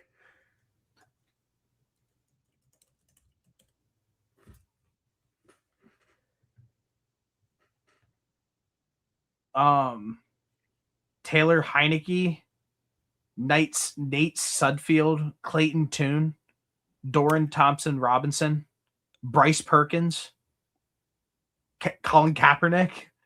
Like, Heineke might be the only guy that I would take over Philip Rivers just because he's played most recently. And I actually think he is a fine enough backup. Desmond Ritter. Like The it's Riddler. just like it's not like a great situation to be in. Like where you have to try to It's not. figure No this matter out. Like what, you're in a bad it's not spot. like Josh Dobbs is available like for trade and you can trade for him real quick. Like this is their backup went down with a knee injury and their starter went down with a torn Achilles and they were just Yeah. like, do we sign Colin Kaepernick or do we sign Philip Rivers? Those are the two options. It really is. I But know. it's not. I'm sure that like if you were to tell me that like if this was like week 3, like would they Yeah, trade they would for have like done. Yeah, would they trade for Joe Milton? Yeah, probably. somebody that is an actual backup quarterback on a team currently. Yes, I Yes. fully agree with you. Their options, I fully get it. Their options are extremely limited at this time. But I think I would still take Taylor Heineke over a guy that's 44 and hasn't played in the NFL for 5 years. Hold on, let me see if he's on the team. I think he's on the Chargers. No way. That's where he signed. He is on the Chargers. Yeah. So he's not even an option. No, he's not. So that's all right. Yeah. Everybody else on that list, no shot. I'm taking them. It's just not a good you're not in a good situation. Like if you need to figure out the quarterback position at week 14, like you're cooked. And Yeah. they're probably like, what do we do? We're absolutely cooked. We Yeah. don't want to waste an 8-win season. Philip Rivers, can you play football? Yeah, No. it's and Okay. he is by far the smartest guy. So like, even if he doesn't have the arm talent that some of those guys at the free agency market do have, which he honestly still might at this point, but I think that the IQ piece of it probably gives you a better shot than the lack of IQ that some of those guys have compared to Philip Rivers. Absolutely. You give yourself a safe, potential safe floor to be able to do your thing. So I'm right with you on that one, but yeah, it's a crazy situation, but they had to figure something out. We'll see how it plays out. I'm excited. I'm actually excited to see how Philip Rivers looks in the big 2025. Me too. Do you have your worst loss on the season? Worst loss of the weekend. The Yeah, let me weekend, guess. sorry. No, Yeah, the whole year. the whole year. I actually have the worst. My worst loss of the weekend is the Buccaneers. They Very go common. out. They yeah. That's what I was getting at. Is they go out there and they lose to a 2-10 Saints team in Tampa Bay. They have just officially left the door wide open for the Carolina Panthers to win that division. Um, hold on, 1 second. Yeah, the fact that they went out there and lost to the Saints at home is my worst loss of the weekend. This Buccaneers team is just crumbling in front of our eyes, and I think Tyler Shuck has been a quarterback. I think he's been like fine. I don't think he's been like groundbreaking by any means, but the Buccaneers are just falling apart, and it completely leaves that division wide open. And this was a conversation that we had a couple weeks ago of, can the Carolina Panthers win this division? And after this loss, the answer I think is yeah. Yeah, the Bucks look terrible, like week in and week out, They and do. Baker looks terrible, and everybody looks terrible. They're all hurt, probably Yep. allegedly, and they just all look terrible. So, yeah, I don't. I'm not. I wouldn't put any money on the Buccaneers doing anything this season. Honestly, if they make the playoffs, it's an easy first round bounce. Yeah. Can Ibuka, is he like okay? Like what's happening with him? I mean, he was so touchdown heavy dependent to start the season. He was only getting like 4 or 5 catches a game, and he was like, from a fantasy perspective, like that's why he was popping, and that's why his name was so heavy. And I said that to Brady when I was trying to trade Yeah. for him. I was like, I like him, but I'm not going to give up the world for him because he's touchdown dependent. And that's what we've watched like over the last few weeks. And Chris Godwin's obviously healthy now. And now Mike Evans is going to be coming back like this week. Like, I just think that, like, I think he will obviously be good long run, but the run that he went on to start the season was just strictly based out of necessity, where Godwin wasn't ready yet. Mike Evans then goes down early on of the season, comes back, goes down again. Like, he was just playing, he was the only guy on that offense. Since the middle of November, he's just really fell off receiving wise. Like he's getting like 40 yards a game, and he's getting a lot of he's getting 8+ targets a game. Yeah, trust me. And No, I it's know, brother. he can't I don't think he can catch either. I think he's been having some drops these last few weeks, which is certainly not good. But yeah, my worst loss was the Bucks. They are in jeopardy of losing that division, and I would love to see the Carolina Panthers steal it from them. Absolutely. Hold on, I got to troll Brady with his numbers right now. I'm gonna say guess the player. But yeah, I'm right with you on that. I mean, I just real quick, I'm in my fantasy league. I am I'm the 2 seed. I have the bye this week. I'm ready to win this $2,000, this $2,200 pot, and see what happens from there. But that's all I have to say about that. Yeah, I am a 1 seed with a bye in my one league and a 2 seed in my other league. I'm feeling good heading into the playoffs. Noah plays ready in like to in 8-team leagues with like a $300 pot. So like, no, it's nothing to it's talk more than about. that. The one that I'm in first in is 1,000. Yeah, we'll see. We'll see if you have the clutch gene. I won both leagues last year. I gotta defend the throne. If you win both your leagues with your friends, and your friends just suck at fantasy football. That's all there is to it. They might. You play in a They 10 really league, might. 10-man league. We don't have to get into this, but real fantasy heads now. I mean, 10-man league. Come on. It's all luck at the end of the day. No, 10-man. I mean, that you might as well. That's little boy shit, bro. But it's all right. We're still playing for $1,000. It's $100 buy-in still, and everyone takes it serious. That's what all that I care about is, as long as people take it serious, I truly don't care how many people play. Because when you get to a point where it's like nobody, because you're a loser. Well, I'm not by default. I'm not a loser because I won both leagues. If you win in a 10-man league, it means nothing. Like, but it means I'm definitely. It means that I'm not a loser at the very least. No, it means it doesn't matter. You're still a loser. All right. Well, I hope you win your league because I'm not a bad guy, and I'll root for you. I don't want you to win. I know that because you're a hater. No, I'm realistic. Okay. Do you have anything else? Because I have my blind ranking for you. I do. The last thing that I do want to add I want to add this in at the end of the clip of the Cardinals, if that's okay with you, is my prediction for what the Cardinals will do though this offseason is the same thing that the Carolina Panthers did with the Chicago Bears when the Chicago Bears firmly had that number 1 overall pick, and there were a multitude of quarterbacks sitting at the top of the class. The Carolina Panthers went out on a limb and were like, we are just going to go and grab that pick because we are going to take a quarterback. We might not know who yet, but we're going up and we're grabbing that pick. And I think that there's a real chance that the Cardinals will finish within like that top 5 region by the end of the season. And they might look at a Tennessee Titans or the New York Giants, who both have their franchise quarterbacks, and be like, hey, here's this year's first, move back to 5, and next year's first and like a 3rd round pick, and let's call it a day. Or maybe something else, maybe like a 5th as well, and let's call it a day.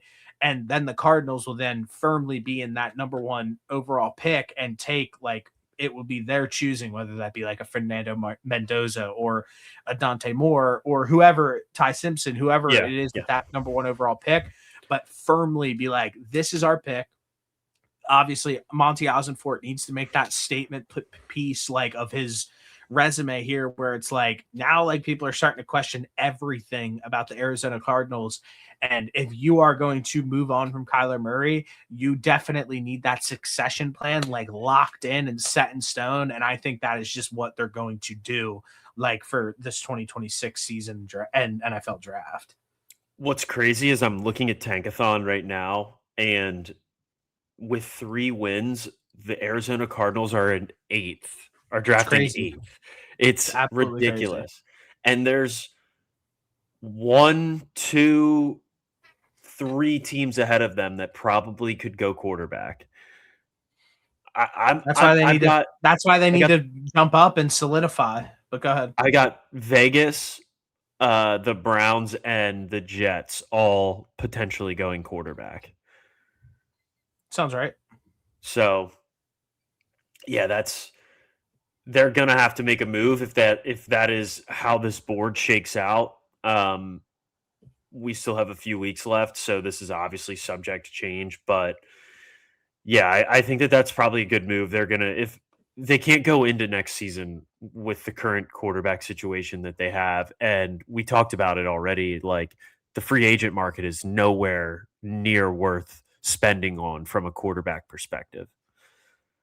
Absolutely not. This is a little thing that I wanted to throw in there at the end, obviously, but I do have one more thing. Like, you can't run from this, and we need to talk about the Philadelphia Eagles because we talk about them every single week, and they're in a serious free fall right now, where they go to LA this past week and they lose in overtime 22-19, and this probably marks like the worst performance since the Jalen Hurts era has taken underway. I mean, he's had some pretty shitty performances, like from like a just from like a pure stats standpoint, where it's like, man, he doesn't look too good today.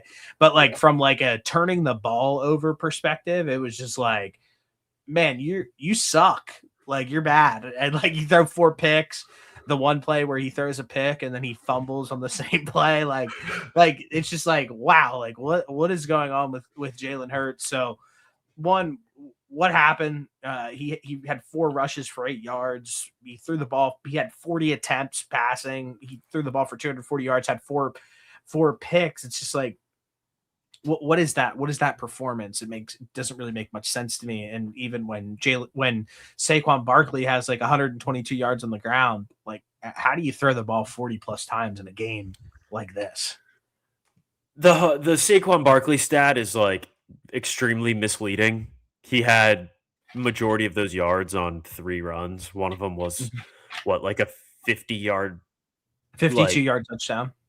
It was but it wasn't like a run in between the tackles. It was like we're going to do a trick QB sneak play and flip it out to him. So it's just dysfunction. I told you this already, that this is the same collapse that we're about to witness from 2023.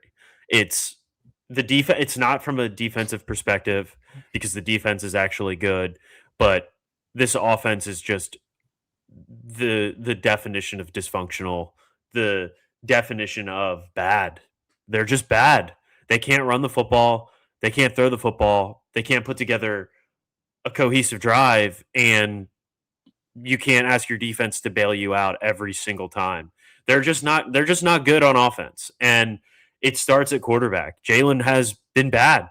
There's no way to sugarcoat it. And he fucking sucked on Monday night. Really all there is to it. I really think that what I did this offseason, where I don't know if you remember or not, and if you don't, everybody should go back. I made a video 4 months ago with Noah talking about the potential, what the 2025 season looks like for the Philadelphia Eagles. And I wrote the script. I said exactly what would happen. I said that they could potentially, I thought they would get off to a slow start. They got off to a hot start and then cool down.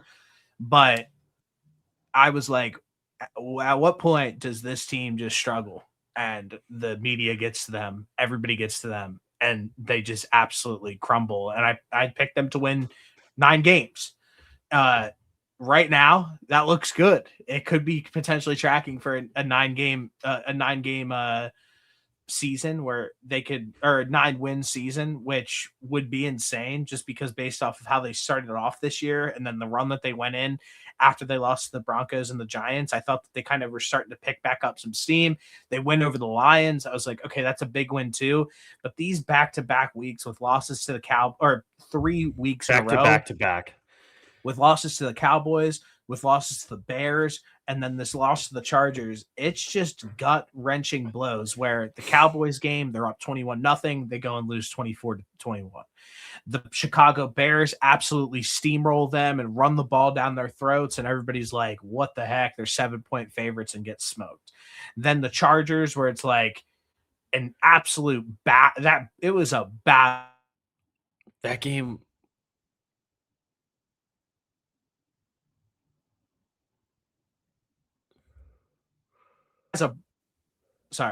What Justin Herbert did against the Eagles was like heroic. He has a broken hand.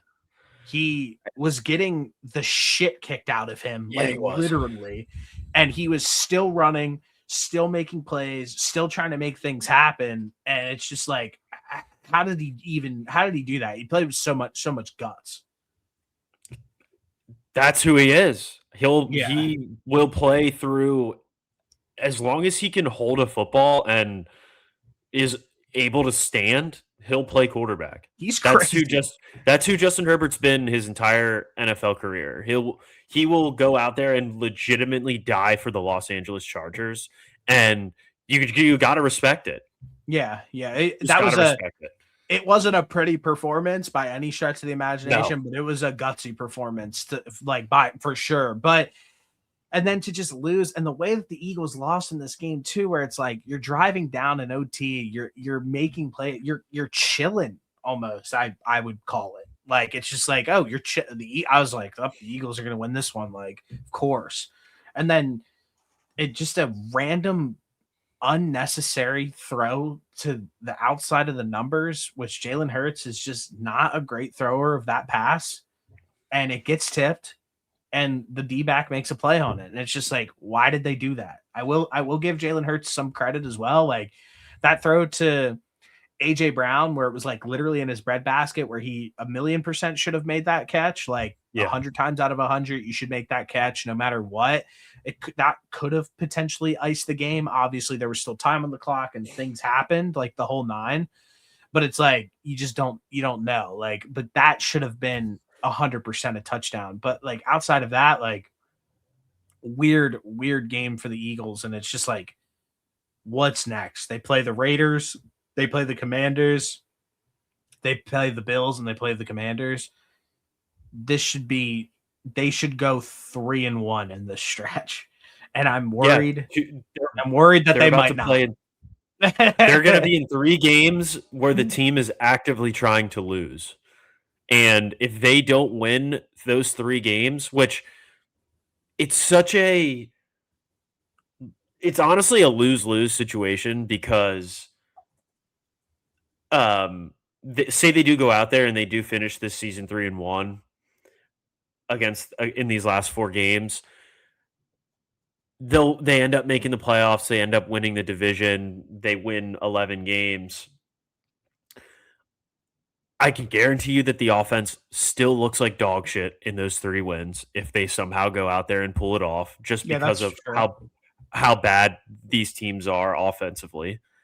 And I will not have this, but as a fan base, you finish your last 3 games 3-1, you start to get a false sense of confidence heading into the playoffs, where it's like, all right, cool. Like we went through a little tough patch here with these 3 games against the Cowboys, Bears, and Chargers, but we righted the ship towards the end of the year and finished off decently strong, where it's like, yeah, but what did those 3 wins look like? And if I had to draw it up, they probably will end up looking similar to, like,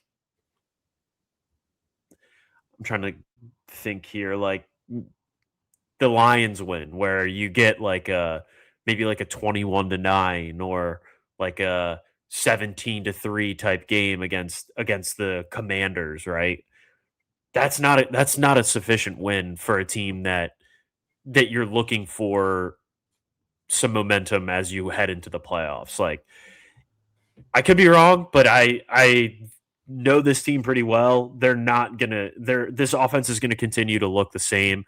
They'll probably squeak out at least 2 wins, and it won't be pretty, and will likely end up being a first round exit.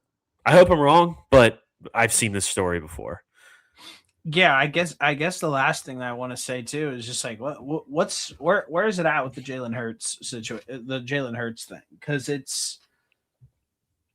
he's done. And I said this to you I forget, I think I said it last week before this game, right? Where you were like, you said it a bunch of times.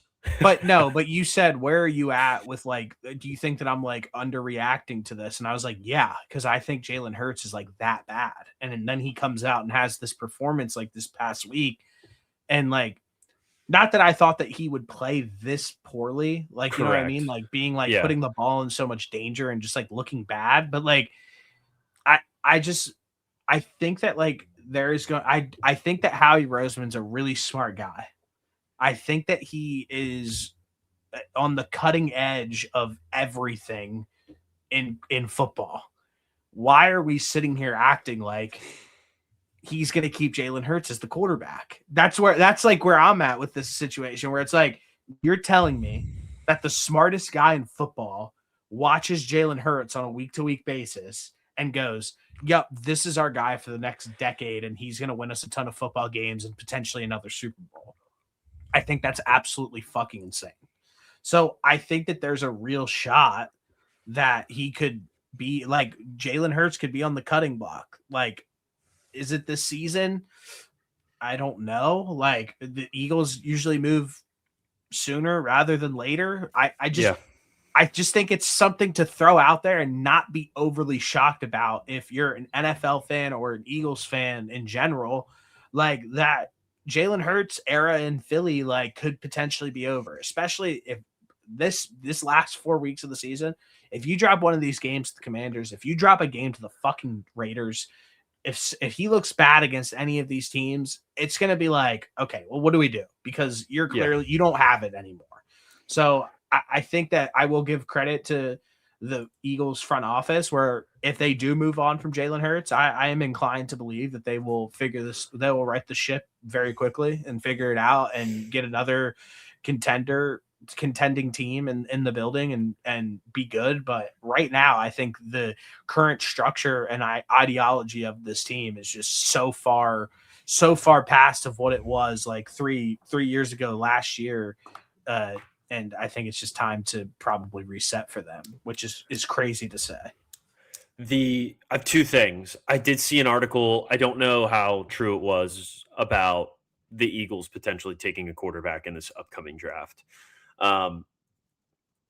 I would personally wait until the next year if I'm just kind of thinking through like what the quarterbacks are that are going to come out this year. I would potentially wait until next year and save your draft capital rather than take a guy this year.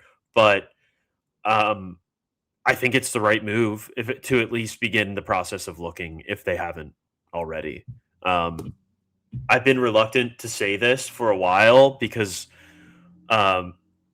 nobody wants, as a fan, you don't want to, and it's tough to admit like when your guy no longer has it. But I think that the reasoning, I mean, clearly Howie is so smart, and the reason that he went out there and he built this team offensively the way that it was is because of the shortcomings at the quarterback position.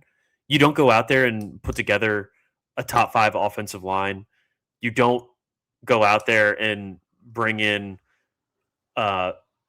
2 elite wide receivers, and you don't go out there and add a Saquon Barkley if you think you have the best quarterback in the NFL. And now maybe you do, maybe you do, and maybe you take that risk, but like we haven't really seen anybody else do that.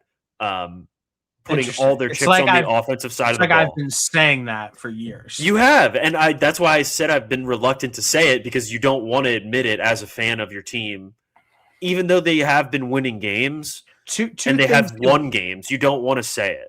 Two things can be true in all of this. I know that. In all of this is like the Eagles are really good, but Jalen Hurts isn't an elite quarterback and that great. Like you can throw anybody on this roster, any quarterback on this roster, like at the top 15 level, and they'd be good. Like you're telling me put Trevor Lawrence in the Eagles offense, they wouldn't be good? Like I think they'd be better, but I don't think the offensive coordinator would make it easy on him. But I'm just saying, I get your point. Yes, it's just any quarterback would thrive in this system. So, not any of them. Like I think that matters. But the thing with Jalen Hurts too is that like he is a good athlete from like a running perspective, but he isn't a good thrower of the football while he's like on the run, like at all. He's like, not a good. I want to push back on the run thing because I don't think he is anymore. Yeah, I don't. This isn't the same Jalen Hurts that we saw 2-3 years ago. And okay, that happens. Like you get older and things happen, but like it's not like he's getting older and turning into 37-year-old Jalen Hurts. Like he's 29, 30 years old. Like you don't decline that much. And I understand that he's probably 27, whatever. Exactly. Right. Like he's not turning into 37-year-old Jalen Hurts. Like he's fucking 27 years old, and he runs like he's 37. It's like, are you a runner anymore? Like, I don't know. The only time there's ever really successful run plays that I see from him is if it's like a clear cut, straightforward gap that on a trap play that an offensive lineman puts together that is cleanly blocked by the offensive line. Years past, he's been able to actually make guys miss, and now he falls down at any chance of somebody being in front of him. Yeah, and I understand that there's a piece of it that I'm the $100 million quarterback. I got to protect myself, but also like, don't be a pussy. And I'm looking at his rushing stats here. Like he's never even rushed for 800 yards in a season, like let alone like 1,000. And it's a damn shame that he has all of these gaudy touchdown rushing numbers when he just gets pushed in, which is a completely different conversation. It's just disgusting. But even from like a passing touchdown perspective, like in his career, he's had 16 touchdowns, 22, 23, 18, 19. Like he's just not very good at throwing the football. And that's really all there is to it. But I think that I'd be shocked if they ran it back with Jalen Hurts one more season. I think that Howie's too good, too smart to just they're going to get rid of AJ Brown. Like when you start getting rid of all these guys, like it's just, I wouldn't be shocked. I mean, if change was imminent in Philadelphia. Maybe this plays back into the Kyler Murray thing that we were talking about earlier, where you look at the guys at the quarterback position that are available this offseason, and it's like similarly to what we kind of were talking about with the NFL draft last year, where there's quarterbacks that should have came out in a weak quarterback class. Maybe Jalen Hurts is available, and somebody looks at that and says, well, I'd rather have him or Kyler Murray over Jimmy Garoppolo. The Raiders would mortgage their future for Jalen Hurts. Yeah, they would, because they're a bad run organization. But I'm just saying, like it's a possibility. But yeah, okay. Right, well, Las Vegas will send you Jalen Hurts for the number 2 overall pick. That's fine. They might. You don't know. I'm in on that. All right. Well, that's all I got for today. But you can go ahead and intro what you would need to intro, and let's do it, and then we can call it a day. All right. The weekly blind ranking. This week's version is WWE matches. So let me start off with this one. How many are first there? One? It's going to be 5 every time. Undertaker versus Mankind, Hell in a Cell, 1998. Where are you putting that on your list? I'm going to go 2. Yeah, that one is a banger. That was my number 1. Okay. Triple H versus Cactus Jack, WWE title street fight, Royal Rumble 2000. Triple H hits Cactus Jack with the second pedigree onto the bed of thumbtacks. Yeah. His face hits the thumbtacks. This is what turned Triple H into a star. Some would say. I'm gonna go 3. Okay. Because of the significance of that turning Triple H into the biggest main event star in WWE history. So go ahead. All right. Now I've got Rob Van Dam versus John Cena, ECW One Night Stand 2006. Yeah, that's my number 1. Yeah, that one.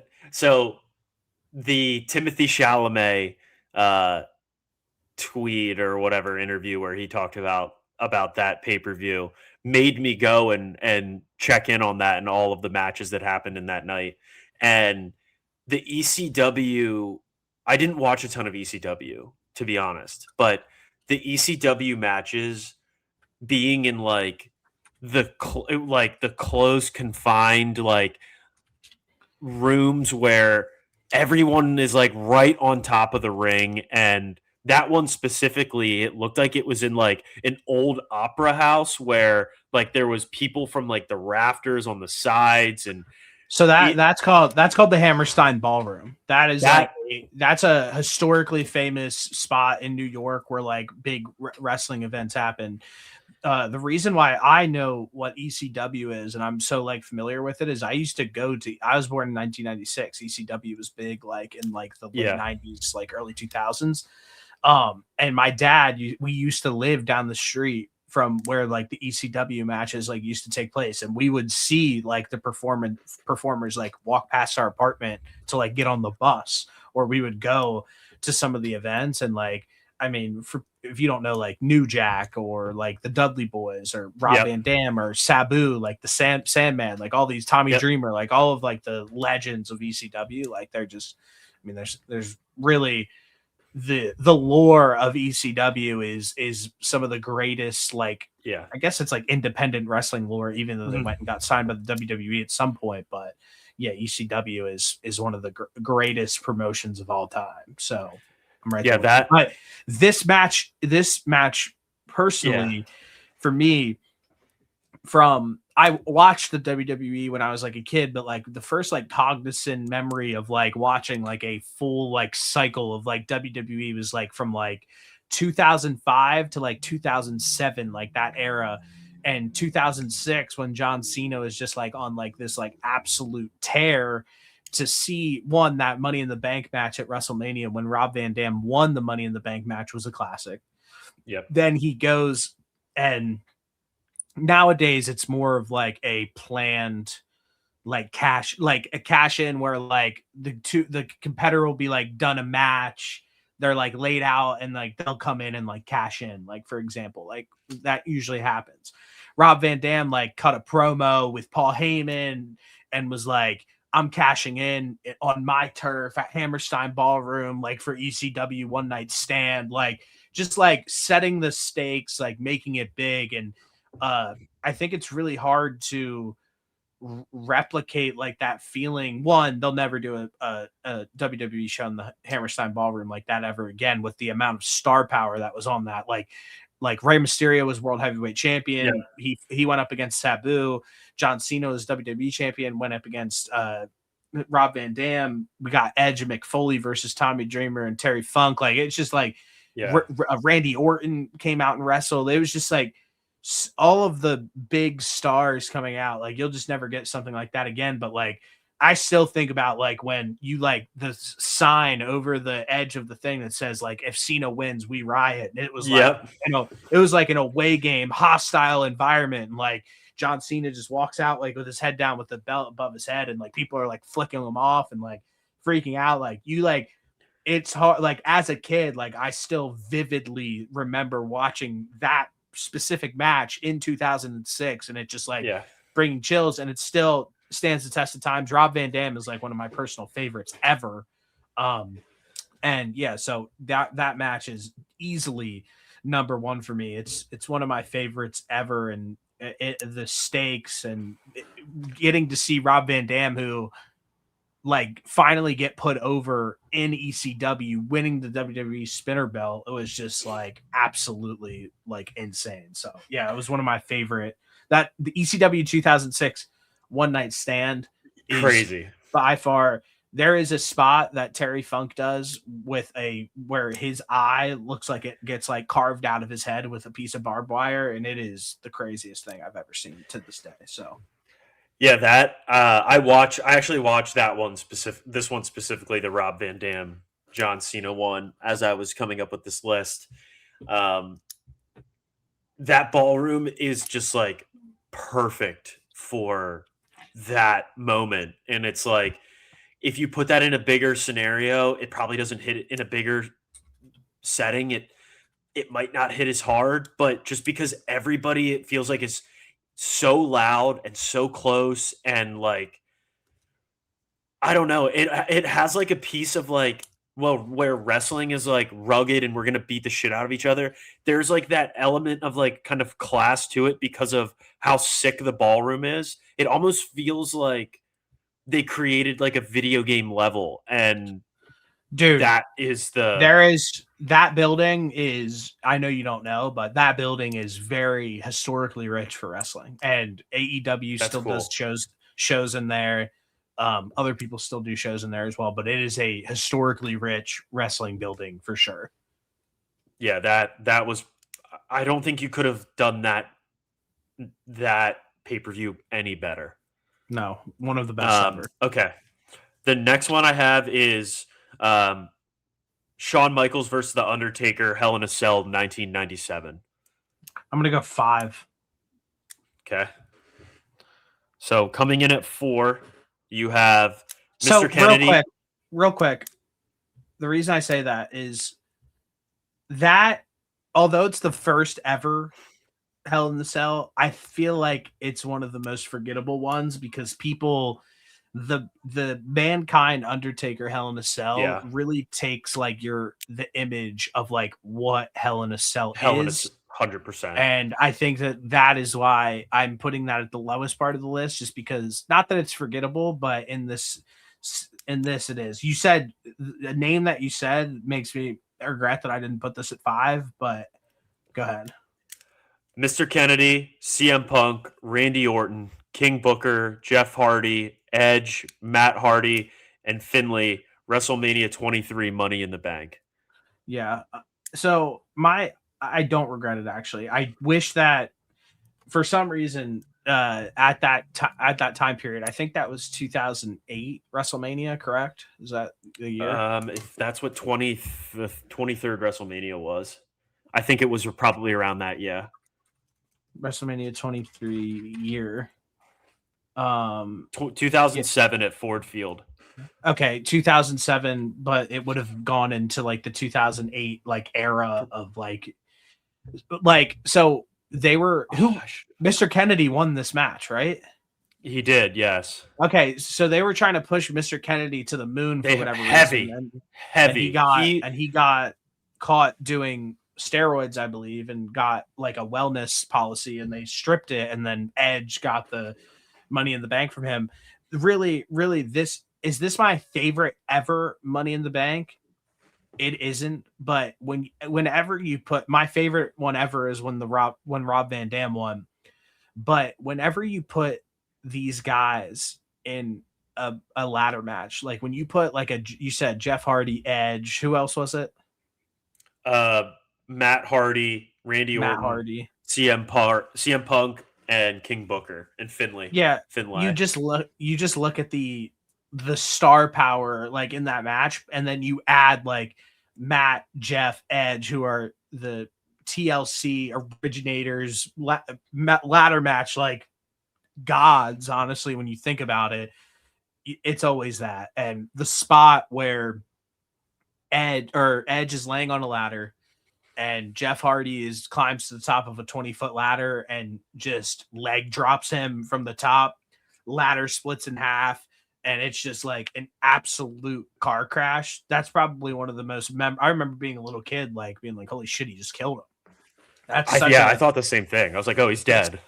That's such a memorable spot. And I mean, you look back at that, like Jeff, Matt Hardy, Randy Orton, Edge, like those are that CM Punk, like those are just some of the craziest names that people would argue would be like on a potential like Mount Rushmore. So yeah, you can't deny the star power.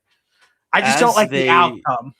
I know the outcome is not what I was hoping for either, but you said it first where it was like, this is where they were really trying to push Mr. Kennedy. He was like on fire winning all these matches. And they were talking about it in the broadcasting crew, which I think Stone Cold was color commentating this match. That's insane. But they were talking about how, just gassing him up about how he was like the next big thing. He's the future of wrestling, like whole 9 yards. He goes out there and wins this, and then however long later. Yeah, I didn't really care for him either. He kind of just felt like somebody. Yeah, he kind of just felt like somebody to me that kind of like blended in. Like he wasn't like I didn't like him, but I didn't hate him how I hated Edge and Randy Orton. Like I hated those two guys, but I know that those are two of like the best. Mm-hmm. And you need those types of guys, but And I don't know, they like Edge and Randy Orton just have so much aura, and Mr. Kennedy did not have that. He just didn't have it for me. He didn't have the look. He didn't have. I get it. I get that he was good at some things, but I think you're right. It just felt like he was like a tick under those guys, and it was a clear tick under those guys. And as a fan, I just like never bought in on it. So him fumbling his opportunity as well, kind of, it's just like, I guess that's how it played out, but at least he was never world champion or anything like that. He wasn't TNA, I think, but I don't know. That's all right. But yeah, that does it. That's our blind ranking for this week. So as it stands, you had Rob Van Dam and John Cena at 1, Undertaker, Mankind, Hell in a Cell at 2, Triple H, Cactus Jack, WWE title street fight at 3, Mr. Kennedy, CM Punk, and Crew, WrestleMania 23, and at 5th, Shawn Michaels, Undertaker, Hell in a Cell. I like that. I think that list is a good one. I think I'm fine with that. How that turned. I think so too. Next week's blind ranking, I'm actually not going to tell you the category because you won't need to. You won't need to know it. You'll be fine to figure it out as we roll. So, all right, nice, brother. Well, peace. All right, go Birds. Same. Yeah. I just spit it.